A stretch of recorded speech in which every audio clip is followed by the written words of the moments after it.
Hello dear students, today in this series of videos we are going to discuss previous year questions of computer architecture and system, and the name of the unit is computer architecture system. So this question is from June 2019 and 2 marks question. So this question is saying the minimum number of page frames that must be allocated to a running process in a virtual memory environment is determined by which of these following. So we know what is virtual memory. Virtual memory is part of disk which is used to execute a larger program than the main memory. For example, if you have a main memory of 2 GB, you can execute a program, you can execute a process which is of 4 GB with the help of virtual memory. You can keep a virtual memory which is part of disk. Remember, virtual memory is the part of hard disk, and let us say we have a virtual memory of 8 GB. So you can keep some part of this process into the virtual memory, and you can load the some required part into the main memory. So if you are using virtual memory, you do not need to load complete process into the main memory. You can keep the part of this process into the virtual memory, and you can load the required part into the main memory. Whenever you require any part, for example, complete process is divided into pages. Okay, for example, let us say you have a process and the size of the process is, for example, 64 MB. And the page size is, for example, let us say 512 KB. So you can divide this process into pages. For example, number of pages in this process will be 64 MB, that is 2 to the power 26 bytes. Okay, we know MB means 2 to the power 20, KB means 2 to the power 10, right? GB means 2 to the power 30. 2 to the power 30 bytes equals to 1 gigabytes. Okay. So we can divide the process into pages, and 512 KB means 2 to the power 19. Why? Because 512 means 2 to the power 9, KB means 2 to the power 10. That means 2 to the power 19. So this will be 2 to the power 7. 2 to the power 7 means 128 pages. So this process will have 128 pages. So what you will do is, you will keep all these pages into the virtual memory. Whenever a page is required, you will load this page from virtual memory to main memory. Okay, so there are two tasks which are really important for virtual memory management. First one is page replacement strategy. Okay, so we will study what is page replacement algorithms, like last in first out, okay, first in first out, LRU, okay, MRU, optimal page replacement algorithm. And the second very important task of virtual memory is frame allocation strategy. Frame allocation strategy means how many frames should be allocated to a particular process, because there are many processes which are running into the system, and all the processes should be in the main memory if they want to run. Okay, not completely, at least one page of each process should be in the memory which want to run. Okay, so frame means we are talking about the main memory. Always remember, when we are talking about frames, that means we are talking about the main memory. Main memory is divided into frames and virtual memory is divided into pages. Okay, so frame allocation strategy gives the idea of minimum number of frames which should be allocated. The absolute minimum number of frames that a process must be allocated is dependent on the system architecture. Okay, so for example, in 32-bit architecture it will be different strategy. In 64-bit architecture it will be different strategy. In operating system Windows 10 it will be different. In Ubuntu it will be different. So it will totally depend on the kind of instruction set architecture. What is mean by instruction set architecture? Instruction set architecture will keep all the instructions, addressing modes, okay, instruction format, and what will be the frame allocation strategy. Okay, so this will be decided by the instruction set architecture. So for every instruction set architecture we will have a specific frame allocation strategy. Okay, so the answer for this question is 3. The same question is also asked in GATE 2004. Okay, so this question is directly copied from GATE 2004, and so you will see in NTNet they ask many questions from GATE and ISRO. So you should also solve GATE questions and ISRO questions to have a good practice. If you want to, if you are really targeting for JRF, you should really keep solving the questions of GATE Computer Science and ISRO Computer Science. Okay, so you will find in every year they will ask at least 3-4 questions from previous GATE questions or ISRO questions directly without modification. So this is directly copied. For example, you are given, we have a how many address lines and data lines are required to provide a memory capacity of 16K into 16. So this is the standard representation of representing a memory. 16K into 16, what it is representing? This 16K is representing number of cells in memory. number of cells in memory, and this is representing size of each cell. Okay, or you can say width of each cell in bits. Width of each cell in bits. Okay, for example, you have a main memory. Okay, let us say we will take a very small memory. You have a memory in which you have 4 cells. Okay, this is cell number 0, this is cell number 1, 2, 3. This memory is divided into 4 cells, and the width of each cell is 8 bit. That means you can store 8 bit in one location. So how you will represent this memory? So first parameter is number of cells. Second parameter is size of each cell. So the representation of this memory will be like this. So for address line, remember this. If you want to find out number of address lines, you can find out it from the number of memory cells.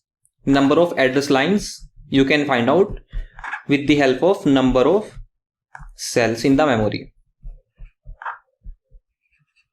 Okay, so you can see number of cells in memory are 16k, right? So you can simply take log base 2 of 16k.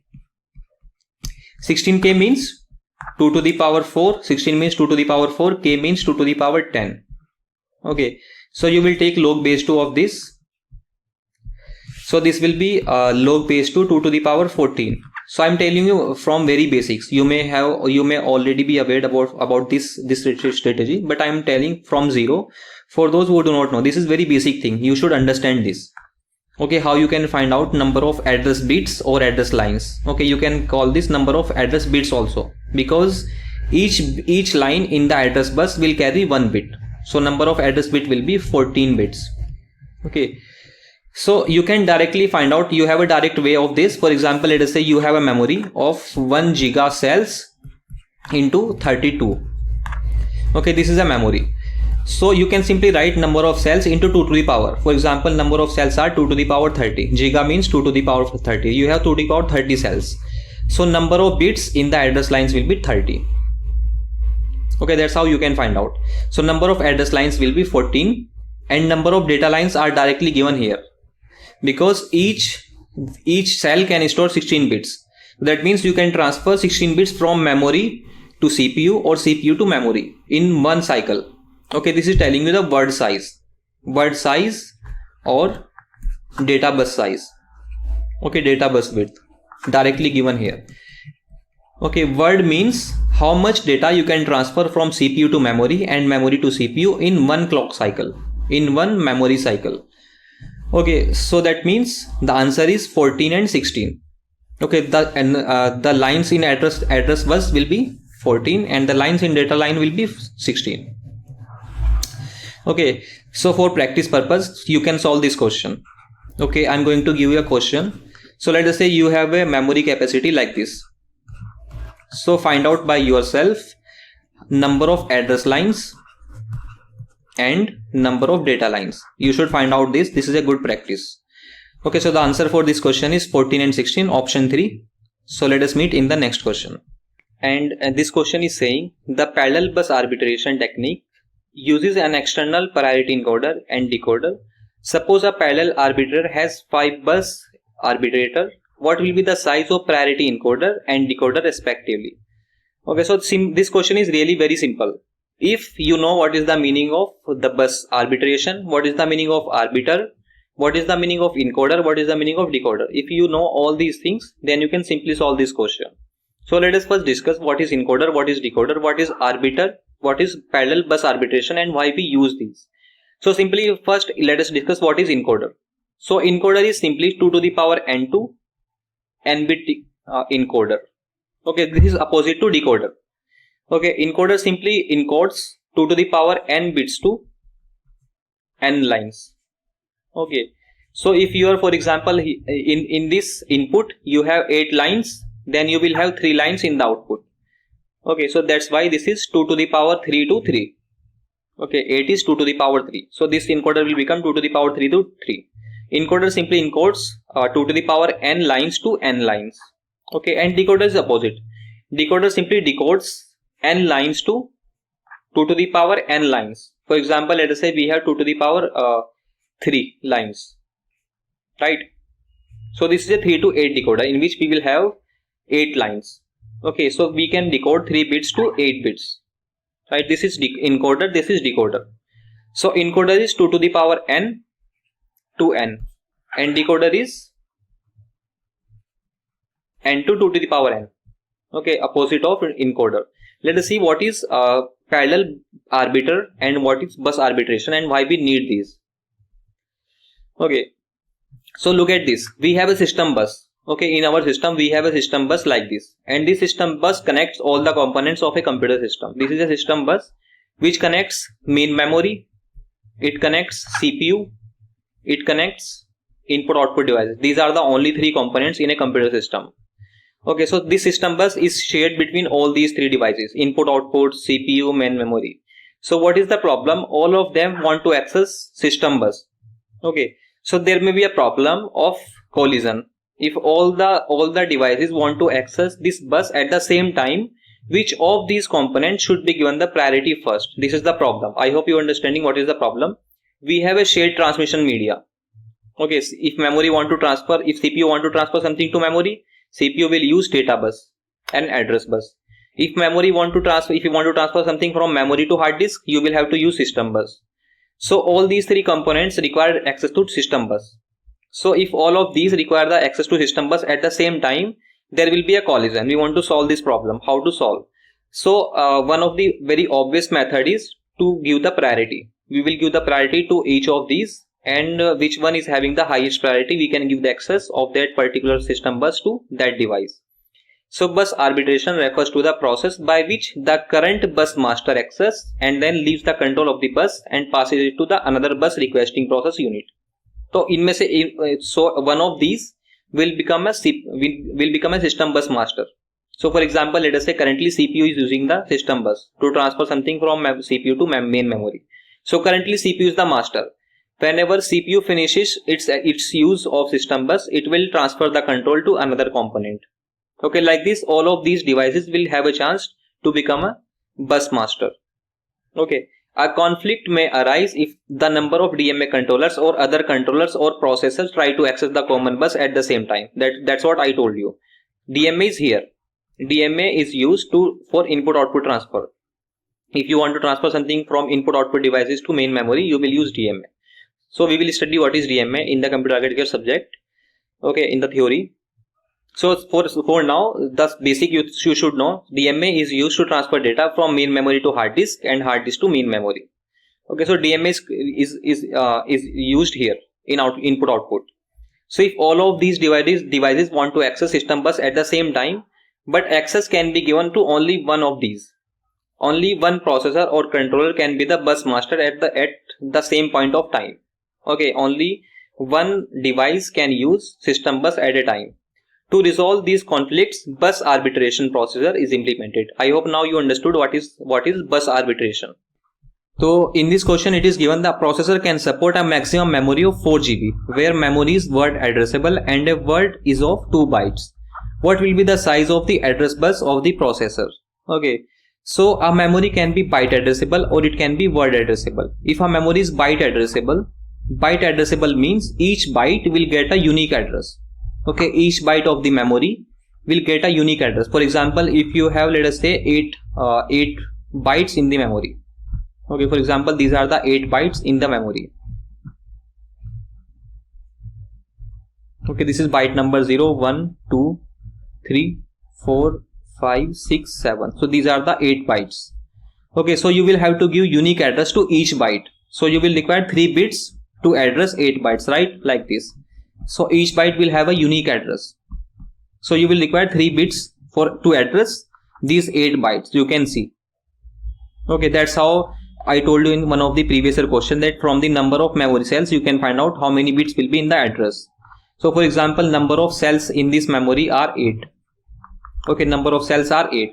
And from number of cells you can find out address bits, or you can say address lines. Okay, because each line can carry 1 bit. So number of address lines will be log base to number of cells of memory. Because each cell is of 1 byte, that means you require 2 to the power 3, or you can say simply 3 bits. Okay, how this 3 bit? Because You must have seen the formula of log any base m to the power n is equals to n log base m. Okay, if the base and value are same, this becomes 1. Okay, so here you can see this will become 3 log base 2. Okay, so log base and value are same, that means it will become 1. So the answer will be 3 bits. Okay, so that's how I have written 3 bits. To address 8 cells, you require 3 bits. To address n cells, you require log base 2 n bits. Okay, to address 2 to the power n cells, you require n bits. Okay, so what is the meaning of word addressable? Now look at this. Simple, like in byte addressable, we will give the address to each byte. So in word addressable, we will give the address to each word. Okay, we will give the address to each word. For example, we have a memory. In this memory, let us say we have 8 memory cells. We have 8 bytes. Okay, 0, 1, 2, 3, 4, 5, 6 and 7. Okay, so these are the 8 cells of this memory. Okay, so these are, for example, the size of each cell is 1 byte. So in word addressable, the size of the word will be given. Let us say the word size is 2 bytes. So how many words will be there in this memory? In this memory, how many words will be there? In this memory, we will have, for example, each word is of 2 bytes. This is word number 0. This is word number 1. This is word number 2. Okay, so this is word number. Okay, this is word number 0. This is word number 1. This is word number 2. And this is word number 3. Okay, so we will have 4 words because the size of the memory is 8 bytes. Okay, so number of words will be size of memory in bytes divided by size of each word. Okay, so you will have 4 words in this memory, right? So you will require how many bits to address 4 words? You will require 2 bits to address 4 words. Okay, so the addresses of these words will be like this, because we can find out number of address lines with the help of number of words. So if the memory is word addressable, then you will find number of address line with the help of number of words. If the byte is if the memory is byte addressable, then you can simply say number of address lines will be log base 2 number of bytes. Okay, so do not make a silly mistake in this question. So some of the students last year solved this question wrongly and they said like this. For example, let us say the memory size is given 4 GB, 4 gigabytes. 4 gigabytes means 2 to the power 2 into 2 to the power 30 bytes. I have converted giga into simply bytes. So this is 2 to the power 32 bytes. So we have 2 to the power 32 bytes. If we have byte addressable memory, then number of address lines will be, okay, the size of address bus. In address bus we have address lines. Okay, so the size of address bus will be log base 2 number of bytes. And number of bytes kitni hai? How many number of bytes are there? Number of bytes are 2 to the power 32. This will be simply 32 bits. So the size of address bus will be 32 bits if the memory is byte addressable, but it is given in the question clearly the memory is word addressable. So if the memory is word addressable, you will find out the size of address bus with the help of size of the word, sorry, number of words. So number of words in this memory will be the size of memory and divide by size of each word. The size of each word is 2 bytes. So the answer will be number of words will be, so number of words in this will be 4 gigabytes divided by 2 bytes. That means 2 giga. Okay, not bytes. This is number. Number will be in the K, G or M. They will not be in bytes. This is number. When you say about the size will be in byte, kilobytes, megabytes, gigabytes. Okay. So you can find out address bus width. Okay, address bus will be of log base 2 number of words. I have told you if the memory is word addressable, then the size of the address bus you will find out number of words. So this is log base 2 to the power 31. Why? 2 means 2 to the power 1, giga means 2 to the power 30. So address bus will be of 31 bits if the memory is word addressable. Okay, some of the people answered option 4. This was a very silly mistake. They thought the address bus will be of 32 bits. 32 bit means 4 byte, and the answer is 4. No, this is wrong answer. The correct answer is 3. Okay, so for practice purpose, you can solve this question. I am asking you a question. For example, let us say we have a memory and the size of memory is, for example, 64 terabytes. Okay, so this much size of memory is not actually possible in practical life, but let us say hypothetically for solving the question, and let us say word size is 64 bytes. Okay, so find out number of address lines, ठीक है, number of address lines या फिर size of address bus, same चीज है, these are the same thing. Size of address bus, these are two things, two same things. Okay, so solve this question and you can answer this question. Okay, so we have solved all the questions of NTA NET June 2019 paper from computer architecture and system subject. So if you liked all these videos, please like and subscribe these videos with your friends who are preparing for NTA NET computer science or GATE computer science. Just share these videos so that they will also get the benefits of these videos. Thank you everyone. Thank you for watching.